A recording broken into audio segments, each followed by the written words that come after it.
Welcome to Improv Your Parenting, the art of turning parenting into play.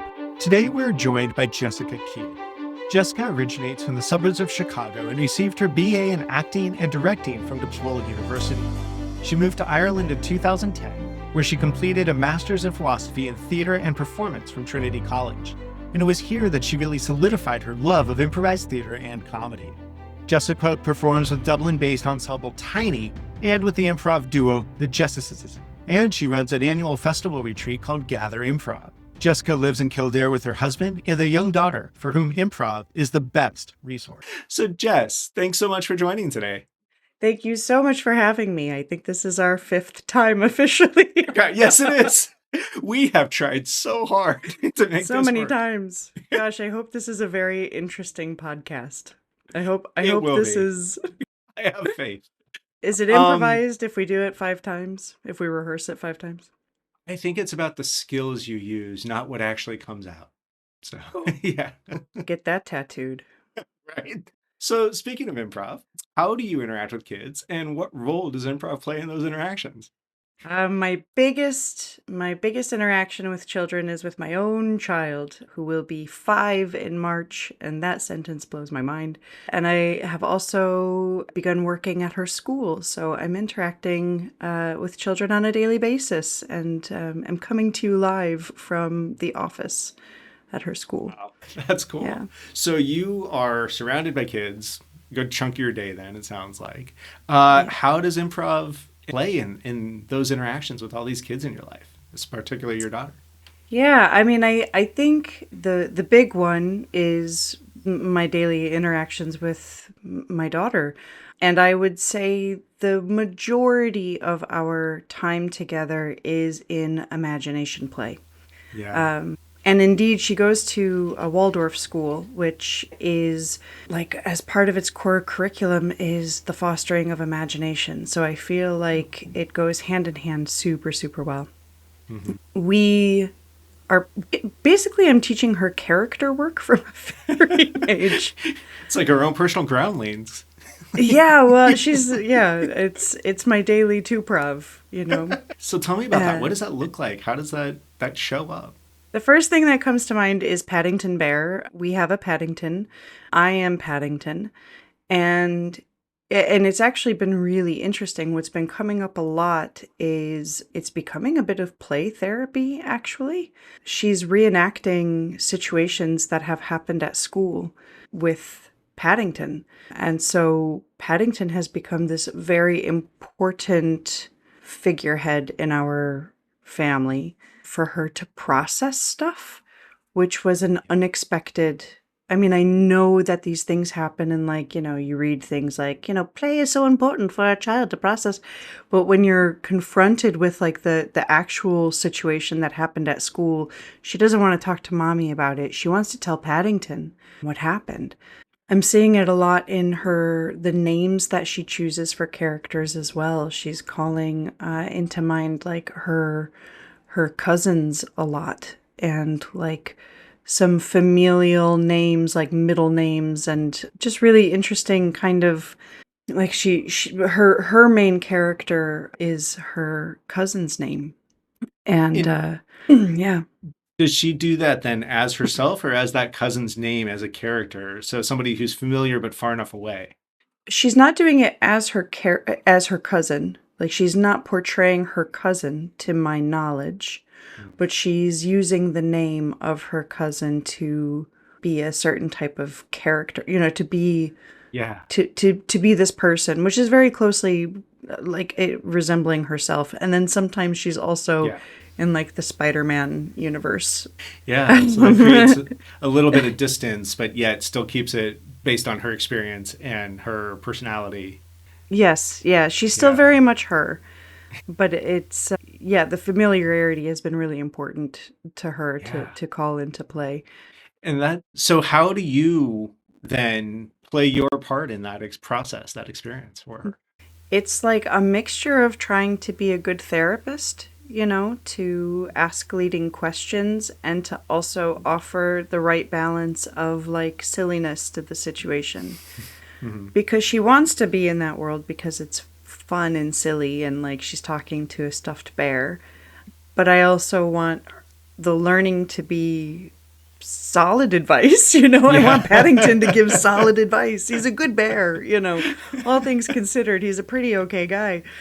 So in just trying to lead her to kind of a decision-making process that makes sense for a 5-year-old to understand the argument that she had with the little girl at school that day, and there was a big one yesterday, actually. But to kind of have a healthy thought process is a default mechanism, while also like Paddington has marmalade on his hat, and so now we have to deal with that as a situation. It's kind of oh man, it's pretty nonstop, to be honest. Yeah. Like at the moment, everything, not just Paddington, but improv in general is pretty nonstop at the moment. Like we're in some thick throes of imagination land, right down to hair brushing, teeth brushing. Yeah. There's in child development theory, well, not theory, but in science, the brain develops so many more connections right at this age that she is. And you're probably seeing so much more activity going on in her brain, in her analysis of what's going on around her and how she interacts with that world. And then that's probably very demanding on you then, as you're playing these characters, as you're trying to balance the fun with the, I still want to give good guidance. How do you handle that responsibility, and how do you sort of stay in that moment with her without falling into do this, approach to parenting? It's hard. That's hard. And some days are better than others. I have to set time limits. I set an alarm like, hey, we can do this for 25 minutes and then mommy's going to need to take a break and I'm going to have to do some laundry or something. Like I can't do this to help your brain forever. Yeah. I need to, as much as I love improvising, I got to take a break. And there are things to do, because she's an only child as well. There's not, I think she struggles with finding imagination play. Sometimes she will, and it happens organically. But if I say, hey, go do this thing by yourself for a little while, she does not take to that well. No offense. Yeah. 100%. Yeah. Like, how dare you not spend 24/7 with me? But then I'll hear her, in the other room, just like playing away with little figures or her stuffed animals, or, she'll find it organically sometimes, which is great. And then I dare not interrupt with any sort of question. I will not tell her that food is on the table. I will just let her do a thing for a bit. Yeah. And has your improv training helped you figure out how to sort of navigate those interactions? And if so, how? He's such a keen little scene partner, Yeah. I think because a lot of the improv that I do, I'm not a human in, For those of you listening, I'm in a two-prov called the Jessises. And my comedy partner, Jess and I, we are often not humans. And so it makes it really easy in the world of childhood imagination, because then we can kind of anthropomorphize rocks and sticks, and, we can call on everything around us to be characters. And again, I gotta say, like, her little school system really emphasizes that as well. Like, they're doing the same kind of imagination play and world building. So it makes it very easy to bring her home, because we're just sort of staying in the same vein of like play. Yeah. Wow. I kind of feel like in my life right now, this overlap of child play and, which is just improv, like it's, we talk about improv as this other thing, but it's really just the essence of, childhood play. And so I think that, I think that it's just really, that this is right for me in this moment to be kind of in this sphere with her at this age, with these other kids who are super cool, doing the same thing. It seems like you're instilling play and then getting to participate at the same time. Yeah. And not just with the kids, but then with your partner, who I believe also has some young kids. or a young kid. I forget how many kids she has. Oh, with Jess? Yeah, Jess. she has two. Yeah. Yeah, she has two. Yeah. Two. Yeah. One is my daughter's age, and the other is 2. There's probably a lot of play going on at her house too.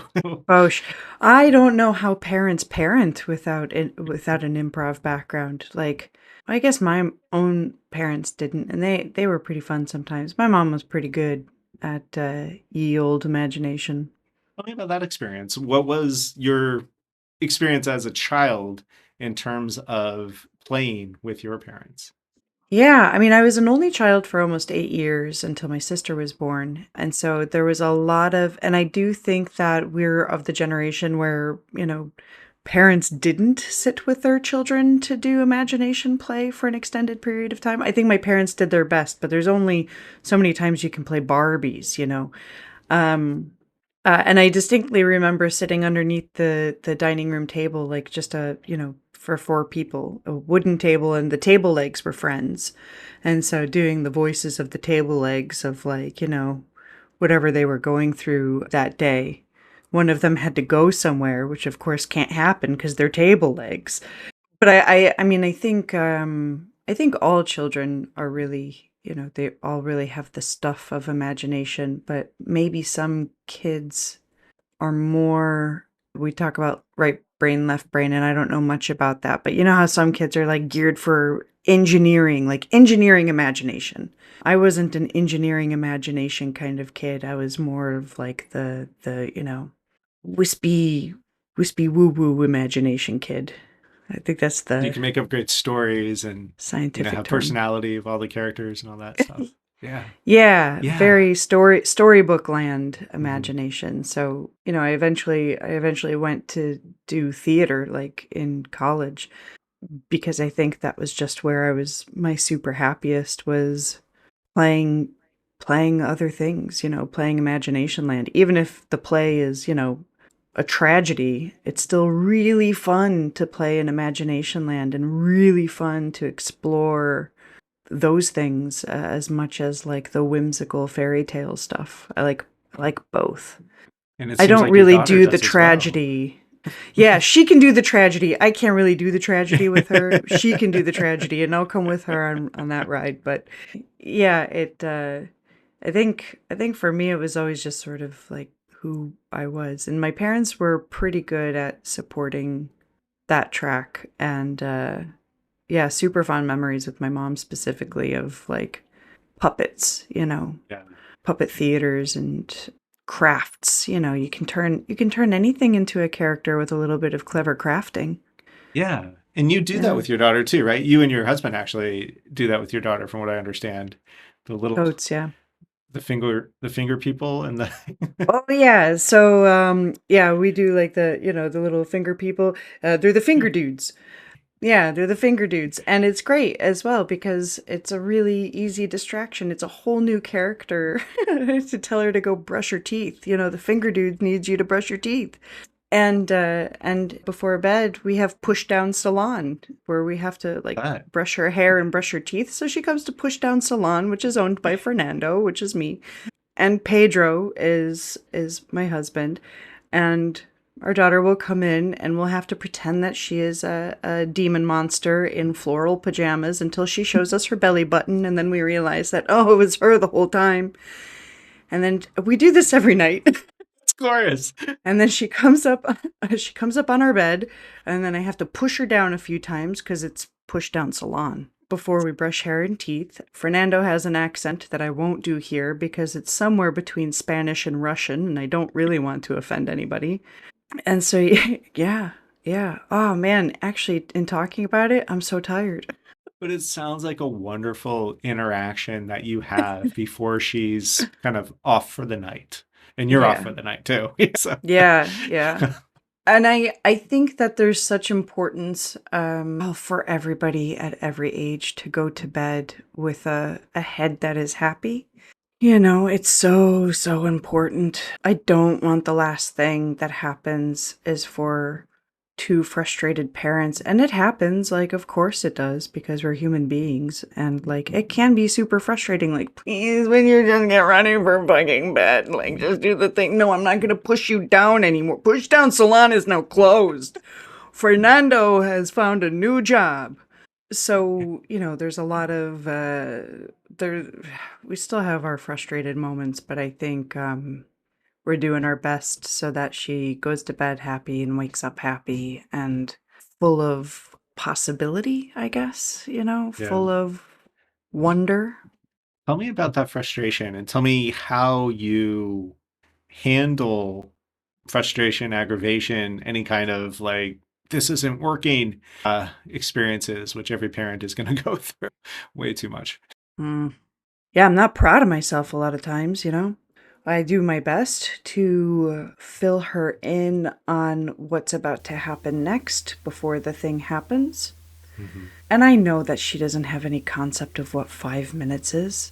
Like, hey, we've got to go in 5 minutes. It's fine to keep her informed of that, but I also know realistically she has no idea what that means. Mm-hmm. So I just do my best to tell her what's about to happen next. Hey, in the next 5 minutes, we've got to get your socks on. And then after socks, we got to do boots. Just here's what's going to happen next. Love, you're not doing this. And now mommy's getting really frustrated. And I don't want to be frustrated. I really want us to get to the place on time. Or okay, mommy's super frustrated. I'm going to have to walk away now. I'm going to have to walk away. I'm having a hard time dealing with this situation. Please let me know when your boots are on. We do a countdown sometimes. Like, can you run to the bathroom by the time I count to 5? Sometimes those countdowns work, but unfortunately, no. Fortunately, it's not like in my day. It's different. That 3 count was ended by a spank. Yeah. That doesn't exist for us. So I think the older she gets, the more she realizes that the threat of counting to 3 is sort of like, well, nothing's going to happen. They're smart, which it makes it hard. Yeah. I guess it's sort of that right balance of like being just mad enough, but not too mad, but we're counting to 3, it's. Yeah. There's frustration that it doesn't always work. But yeah, it's never always going to work, right? And so, but it sounds like you come in with the intent of how do I make this collaborative? How do I make this as playful as possible and still get done what needs to be done? Does that sound sort of like your approach to the... Totally. I'm going to kind of call in these ideas of her school a bit as well, because I think there's a really nice mirror of what's happening at school and what's happening at home. And at her school, as part of Waldorf education, is the rhythm of the day. And so the day actually is kind of the same every day. And I mean that in a broad sense, not like in every single task is the same. Maybe the creative aspect is different. They have a different craft part that they're doing, or they learn a different song during the song part. But it's kind of, you come in, you have circle time, you sing the same song. The day is sort of like an inhale and an exhale throughout the entire day. It's like, I feel like, it's so beautiful. There was a great like Instagram reel of a couple of guys talking about Waldorf education and how they felt like they were going to a retreat every day as children, just like little spa retreat. Jealous. They can go have a little walk in the woods. They come back for snack time, like it's very that. Gosh. And I think there's a certain aspect of that, when we wake up, even we kind of try to stick to the same rhythm of the order of things that we do. Breakfast isn't going to be the same thing every day, but it's the vibe and the kind of the order of things that we're going to do and the way that we do it. There's no surprises. Nothing really changes. It means that she can feel confident in what's coming next. I think it's super important for kids to know what's going to come next. And then when she gets to school, she knows exactly what's going to happen next. She knows the next step. She comes in, she takes off her boots, she puts on her slippers, she goes in for circle time. They have snack and they do click clack to they click clack their fingers, click clack, instead of holding hands and doing a prayer. They'll click clack their fingers and they'll give thanks for their snack and say happy eating. And then they go in and eat their cute little snackaroo. I would imagine there's so little anxiety associated with that then. You can really see it in these kids, man. You really Yeah. can. Yeah, it's cool. Yeah, that sounds just incredible. And yeah, I'm jealous of that. And that sounds like a good way to exist, is to just sort of be in a place where you're like, yeah, I'm comfortable here. I know how this is going to go. And, you know, this is smooth. Yeah, and everything's magical, and we're gonna light our snack time candle, and then we're gonna have a walk in the woods. Like, Oh, God. and it's yeah, and I'm ready. Sign me I up to roll. know. I tell you what, it's really magical, and I think we try to foster the magic of just like, dare I say, existence when we're at home and just like talking stuff out through play. It keeps my brain sharp as well. Keeps my own like neural pathways sharp and always considering the mode of a tiny brain, you know. Yeah. And so it sounds like you are benefiting from this as well as trying to stay in the moment of what does this person need and how do I either assist or provide that in some way. That's a great way of putting it. Yeah.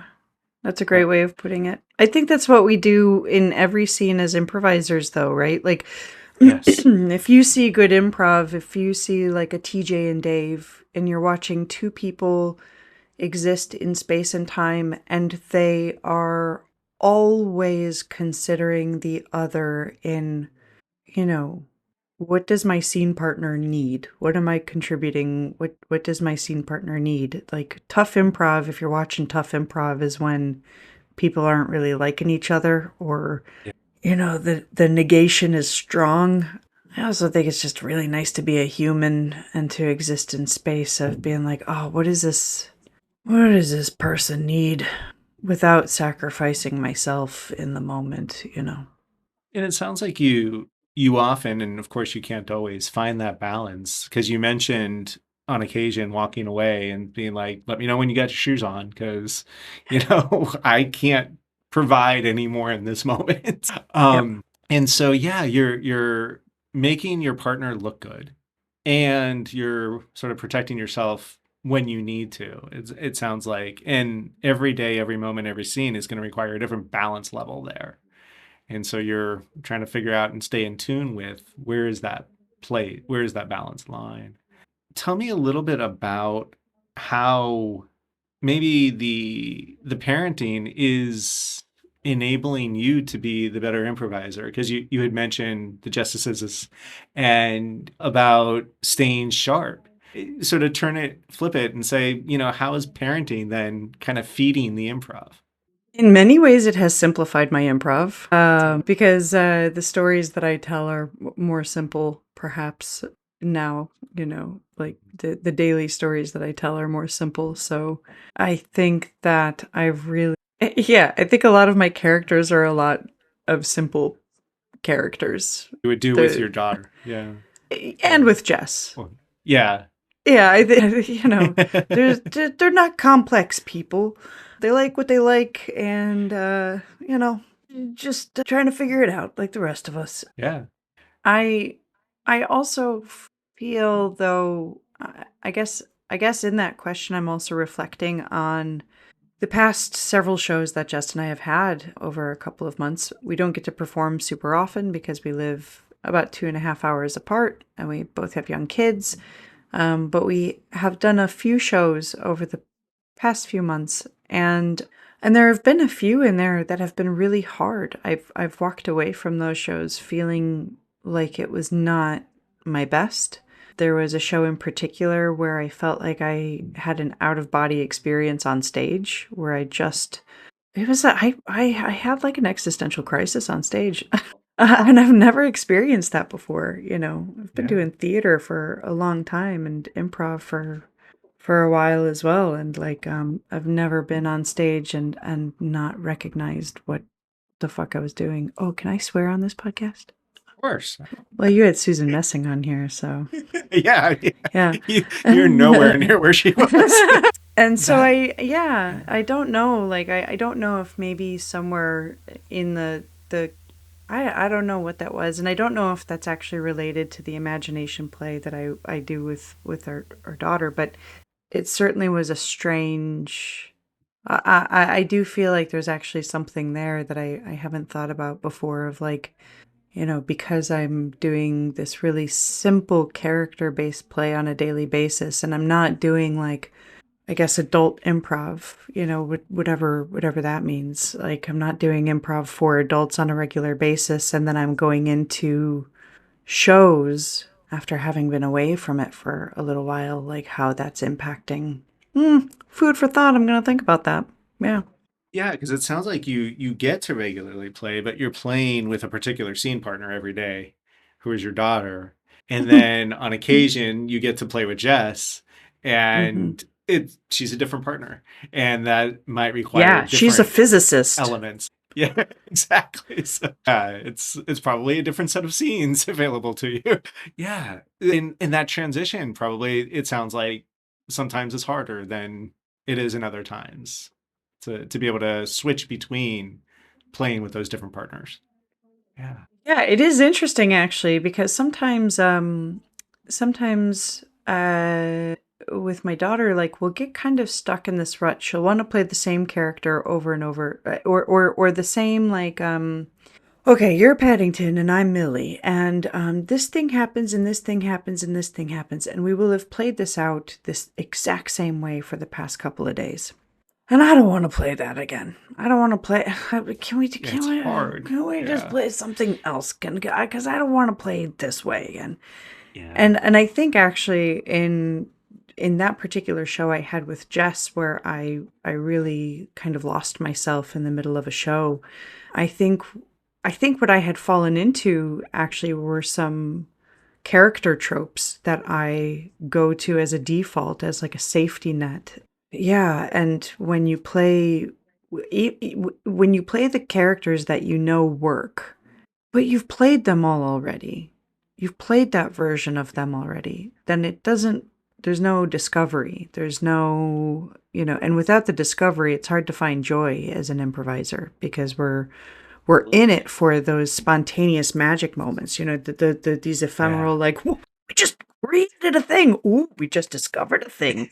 And so when my daughter and I play, that's what's like, it's so fun to like watch her discover things and me discover things. But if Mhm. Paddington is having the same issue that he had, I don't want to play. And it really was like in that show with Jess, I remember just feeling like, oh boy, I don't know what this is, man. I don't know what this is.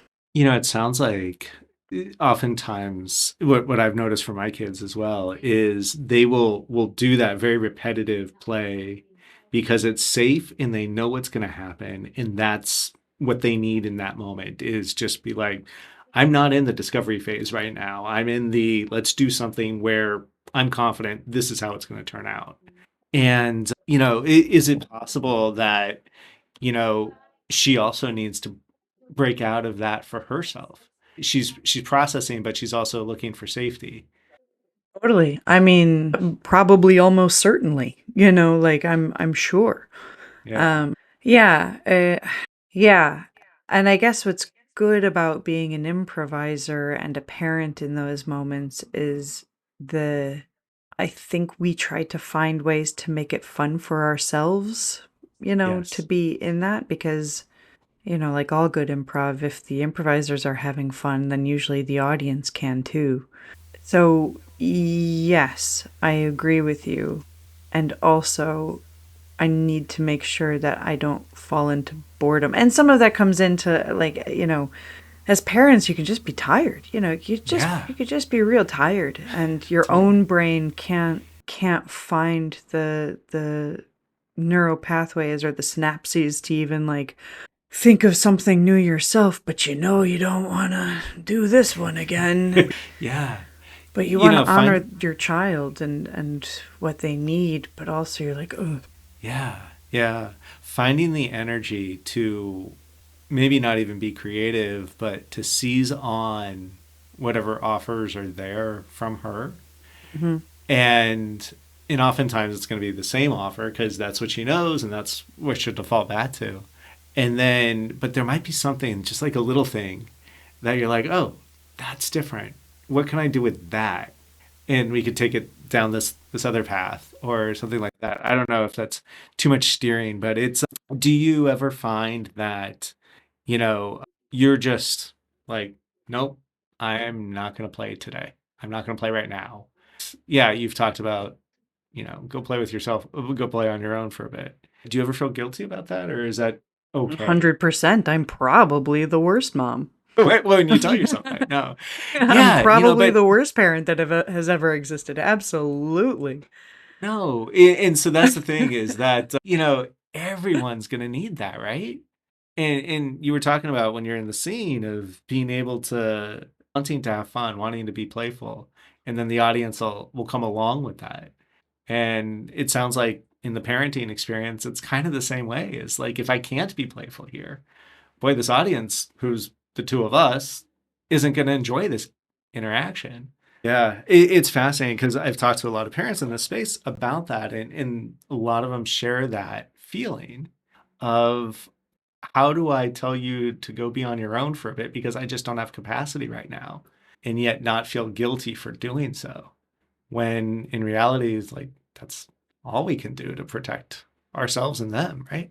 Yeah, I try to set it up as like I can't do this right now, but I promise by the end of the day, or I promise that Paddington can join us for, story time, you know, or let me do this thing and then we can do this other thing for 15 minutes, you know. Yeah. Or hey, why don't you go build a gnome village and then you and I can go play gnomes. Just let me do this thing for a little while. Or let me make a cup of tea for a minute and just let my brain settle down and then you and I can play for 15 minutes. Even though she doesn't know what 15 minutes means. Asking you every minute till then. Yeah, Yeah. exactly. So I do try Yeah. to, it goes back to setting them up to know what to expect, Yeah. and okay, I know mommy will have time for me after A, B, and C happens. Now, oftentimes, because I can also be a very distractible person. Distracted person? Distractible? Do those mean the Both same count. thing? I don't Yeah, know. sure. Yeah. We'll go with both of them. So sometimes I'll do A, B, and C, and then I'll remember that D needs to happen, and E's over here, and oh no, X is all the way over there, but X is probably pretty possible if I do M real quick. And so, like, there is sort of the tendency to, like, zigzag, and then she's like, "Mine!" And I'm like, "Oh, God, I'm sorry, you're right. Oh, boy, mommy's brain is thinking of a lot of things." You're So, reminding me so much of my ADHD right now. It's like you're yeah. telling my story. Yeah. I mean, I'm not a diagnosed ADHD person, and I can't say that that's exactly what I have, but I definitely feel like I have a sense of that, Yeah. because yeah, I definitely, woof, do dishwashers open, half the clothes are in the washing machine, but nothing has been started or completed. So Get it? Yeah. So as your daughter gets older and as the play is going to be changing, and you've probably already seen that it has changed just in the 5 years, how are you preparing yourself to sort of accept what's going to be offered going forward, if you are at all? I have purchased stock in Paddington Bears. Nice. Yeah, that's a good question. I actually don't know. I don't know And how nor to should you. prepare. Yeah, like Yeah, then it's not improv, baby. exactly. Um Yeah. But I guess, as we actually talked about in the beginning, is it's not knowing what's going to happen, but it's the skills, right? It's the capability to be in that moment and to be like, what does this need? And then how do I with that? So are you, I guess, I don't know what the question is, but it's around, how are you working on you in order to make sure you have the space and capacity to respond to the offers that will be coming, whatever they may be. Man, I'm gonna have to get a little woo-woo here. Late the woo. Yeah. Because the world's on fire, right?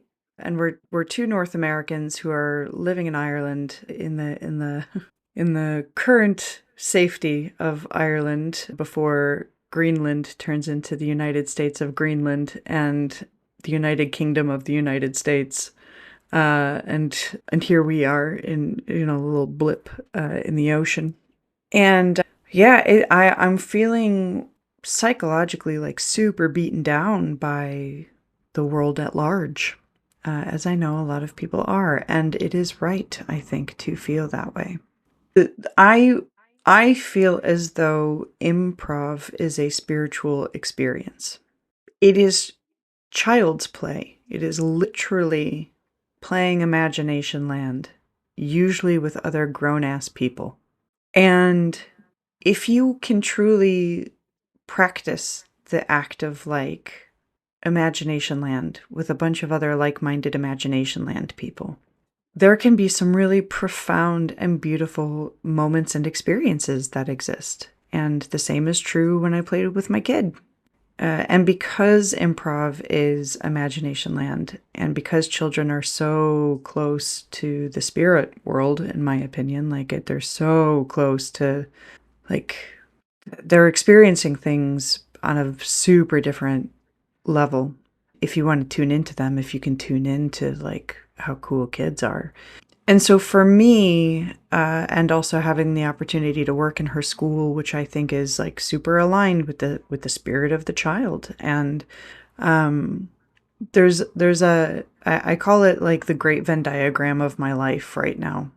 And it's the three parts of intersecting,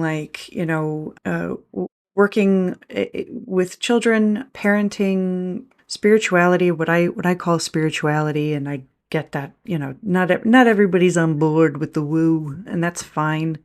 And it can also be as basic as showing reverence for the natural world. It doesn't have to be people in the sky. It doesn't have to be about sky people, or although it can, if that's your brand of whatever.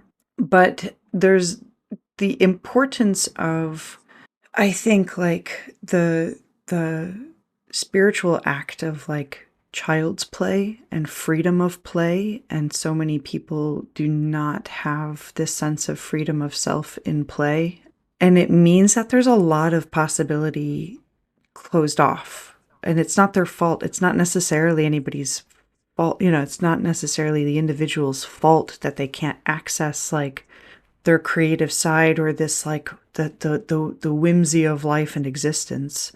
But I definitely think we need to keep trying to find the doors or the windows to open to let some of these things in, so that we can because things are heavy right now. And I think the way out of that is through play. I think we find ourselves, I think we come back to ourselves when we are able to play joyfully.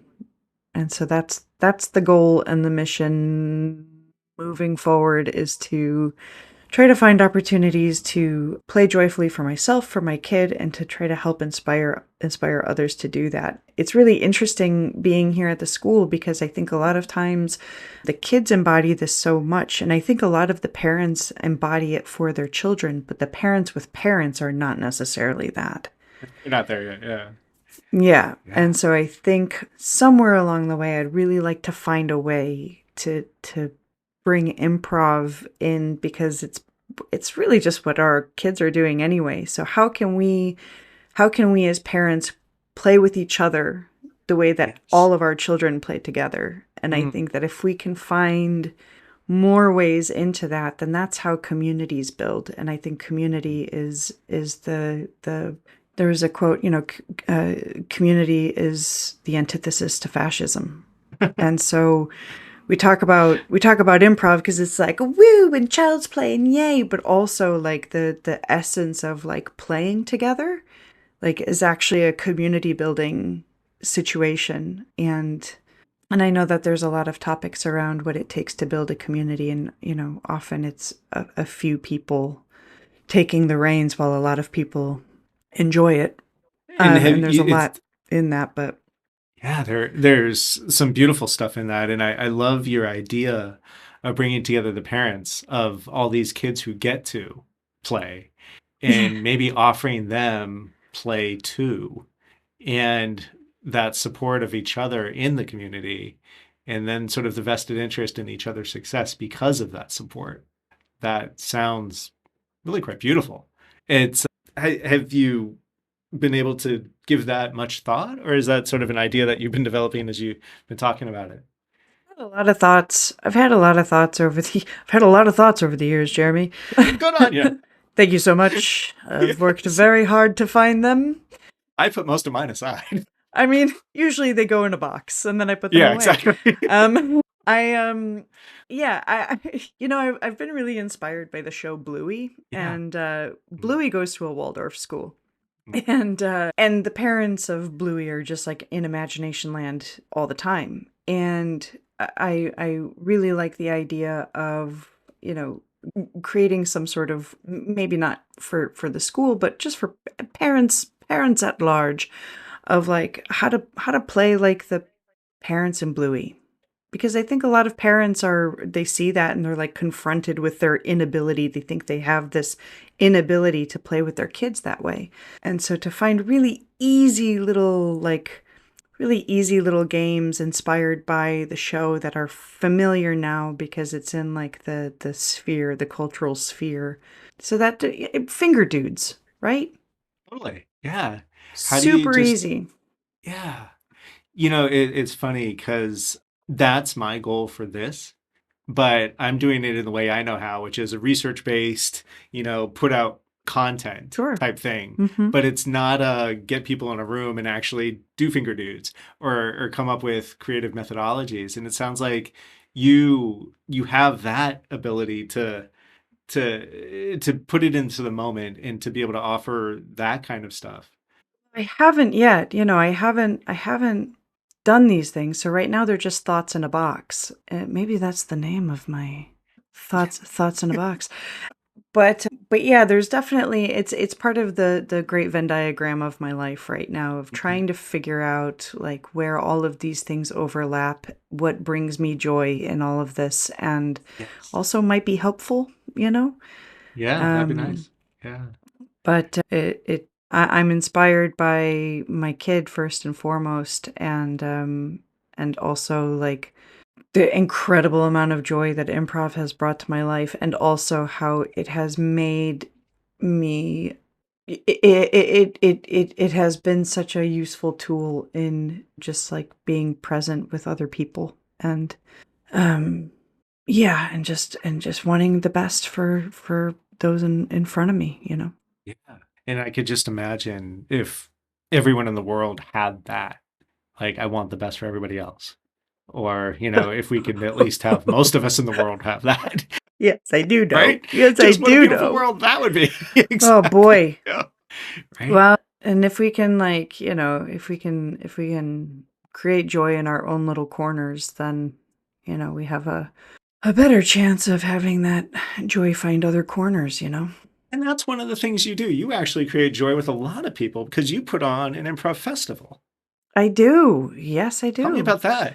I have the great advantage of having a space. Like my husband's parents own a wedding venue, and as we were coming out of COVID, and Ireland had some of the longest restrictions in Europe, and so as we were coming out of COVID, you couldn't go to bars really, you couldn't go see theater really, but you could congregate outdoors of up to 50 people, and you could congregate up to 12 people indoors. And I thought, well, I have a lot of outdoor space and I have some indoor space. So we did workshops indoors of up to 12 people. And then we had improv.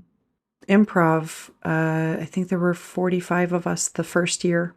And now we're at about 130 people each year. And that's probably capacity. But what I wanted it to be is not, Gather started as a festival. Like it wasn't going to be a school where I was going to be teaching classes, but the teachers that were already existent in Ireland were going to teach the workshops. And that's kind of grown to include some really cool international folks. And it's been an extraordinary privilege to be able to do that event because I've the best of people, the best of vibes, and kind of like a spiritual experience, dare I say. I'd say so, yeah. And this year we had Sunday moss, because a rolling stone can gather no moss. Sunday moss. I just really wanted to be able to say I was going to Sunday moss in Ireland. Yes. Most of the people here would be proud. Yeah. So. Yeah, thank you so much. But it was really just like, you were there. Yes. You were at Sunday moss. Chair, circle. It was a moving experience. It really was. And it was so spiritual and so non-religiously spiritual. But it was, in a way, just based on the community that you had brought together and everybody's willingness and participation in the experience of how do we all enjoy this moment. And surrounded by like trees and bird song and sunlight and stuff. Like it's a beautiful Nature. space. Yeah. And so in a way, you don't really need much other than like a bit of nature, respect for others, and then like reverence for time and space. Yeah. That's all. Like it doesn't take much to be present and play in community. And you've gathered together this community and you've given it, well, not given it, but you've helped it instill a spirituality that connects it in a mycelial network way, which is beautiful. and thank you for that. I appreciate that. Yeah, and your daughter is the same age as Gather, right? She's 5. She's going on 5, and you've had Gather 5 she years. Was 6 months old. She was 6 months old at first. Gather, yeah. And so you're raising this community at the same time you're raising your daughter, and you're giving both of them so much that they can help build a much better future for everyone. I really appreciate that. Thank you so much. Yeah, I think what you're doing is fantastic, Jess, and just want to thank you for it and share it with the world. Oh, thank you. Please do. Yes, please. Yes, please. And yeah, like it's exciting to think of, what we can do with it as well. Like I envision a world in which on Sundays people can go to like an actual brick and mortar location on a weekly basis to like play, to just do like, improv play, like go to improv church every Sunday. Be no worse than what we have now. Definitely. It may be a lot better. Yeah. Yeah. Oh, way better. We'll come from it at a I feel like, we're going to come at it from a different direction. Yeah. Definitely. Yeah. I feel like people are looking for like, the energy to come from outside to make it make sense, and we're going to do it from the inside to make that make sense. We'll go the other way and see if we can find something that way. Because we're all pretty magical creatures. Look, what the fuck is existence anyway? Right? We created that. What are we doing if we're not? Oh, listen, go hug your loved ones and play. Exactly. What more does the world really need? Yeah. Well, thank you so much, Jess. This has been wonderful. I've laughed and I've learned, and I love talking to you. So thank you for this. Oh, thank you. I fingers crossed that this podcast records. Right? I am not pressing any buttons. No. Don't do anything. We're going to record for another 2 hours just to make sure that this piece is saved. Thank you so much again for first of all, for this project. This is really, really cool stuff. And also, again, for your determination in making this one work. Absolutely. It's well worth it. All right. I am actually going to stop the recording, and then we'll see how it goes. Okay, great. If you're interested in turning your parenting into play, check out the other videos at Improv Your Parenting's YouTube channel. And if you'd like to join our community, check us out on Improv Your Parenting at Substack.com. Thank you.